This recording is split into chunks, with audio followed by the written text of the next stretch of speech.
Hello everybody, welcome to our channel Our Health and Wellness. So today we are going to discuss about further part of the chapter Human Heart Class 11 NEAT Part 2. हम बात कर रहे थे chambers के बारे में. Human heart में 4 chambers होते हैं. 2 एट्रिया होते हैं जिनको हम ऑरिकल्स भी कहते हैं और 2 वेंट्रिकल्स होते हैं. एट्रिया बहुत ही थिन वॉल्ड स्ट्रक्चर होते हैं और एक तरह से रिसीवर का काम करते हैं. राइट एट्रियम में डीऑक्सीजनेटेड ब्लड आता है पूरी बॉडी सर्कुलेशन से, जबकि लेफ्ट एट्रियम में ऑक्सीजनेटेड ब्लड आता है लंग्स से. दोनों एट्रियम के बीच में एक इंटर एट्रियल सेप्टम होता है जो कि एक कॉमन वॉल बनाता है दोनों ही एट्रिया के बीच में. वेंट्रिकल्स की बात करें, एक थिक मस्कुलर स्ट्रक्चर्स होते हैं और इनमें एक पावरफुल फोर्स ऑफ कॉन्ट्रैक्शन होता है.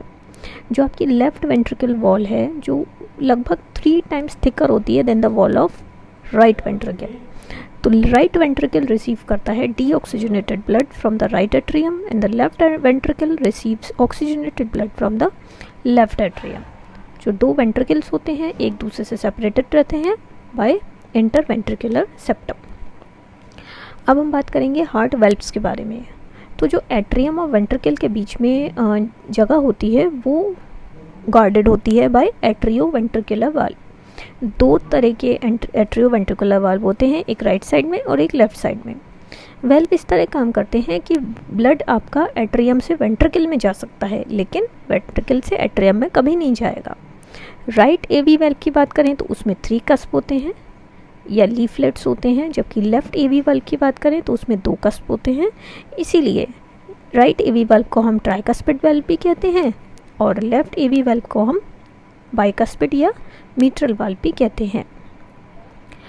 जब वेंट्रिकुलर सिस्टोल होता है तो जो फ्री मार्जिन्स होते हैं कस्प के वो आपस में मिल जाते हैं और सील कर देते हैं ओरिफाइस को, ताकि कोई ज़रा सा भी ब्लड वेंट्रिकल से एट्रियम में ना जा पाए. वेंट्रिकुलर साइड ऑफ कस्प पे देखें तो स्ट्रॉन्ग कॉर्ड लाइक स्ट्रक्चर होते हैं जिनको हम कॉर्डी टेंडनी भी कहते हैं. तो ये कॉर्ड्स आपके वेंट्रिकुलर मसल से ही अराइज करते हैं.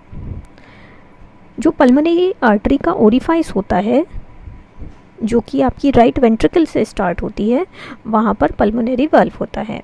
इसी तरह से लेफ्ट वेंट्रिकल में एक ओरिफाइस होता है जो कि एओर्टा की स्टार्टिंग रेगुलेट करता है और वहाँ पर होता है एओर्टिक वाल्व. तो जो पल्मोनरी और एओर्टिक वाल्व होते हैं उनको हम सेमील्यूनर वाल्व भी कहते हैं. हर सेमील्यूनर वाल्व में 3 कस्प होते हैं और उससे ब्लड ग्रेट आर्टरी में जाता है फ्रॉम द वेंट्रिकल, लेकिन रिवर्स डायरेक्शन में ब्लड नहीं जाता है. नेक्स्ट आते हैं आपके sinoatrial and atrio ventricular nodes. तो जहाँ राइट एट्रियम होता है जहाँ पर सुपीरियर वीना कैवा की स्टार्टिंग होती है वहाँ पर एक स्मॉल स्ट्रक्चर होता है जिसको हम साइनोएट्रियल नोड भी कहते हैं. इसी तरह से ट्राइकस्पिड वाल्व जहाँ पर होता है जहाँ पर राइट एट्रियम भी होता है या फिर हम कह लें कि इंटर एट्रियल सेप्टम में एक स्मॉल स्ट्रक्चर होता है जिसको हम एट्रियो वेंट्रिकुलर वेल्व भी कहते हैं, एट्रियो वेंट्रिकुलर नोड भी कहते हैं. एक बंडल होता है एट्रियो वेंट्रिकुलर बंडल जिसको हम एवी बंडल भी कहते हैं. वो एट्रियो वेंट्रिकुलर नोड से स्टार्ट होता है और थोड़ा सा डिस्टेंस ट्रेवल करके along the interventricular septum 2 parts में डिवाइड हो जाता है, right AV bundle and left AB bundle.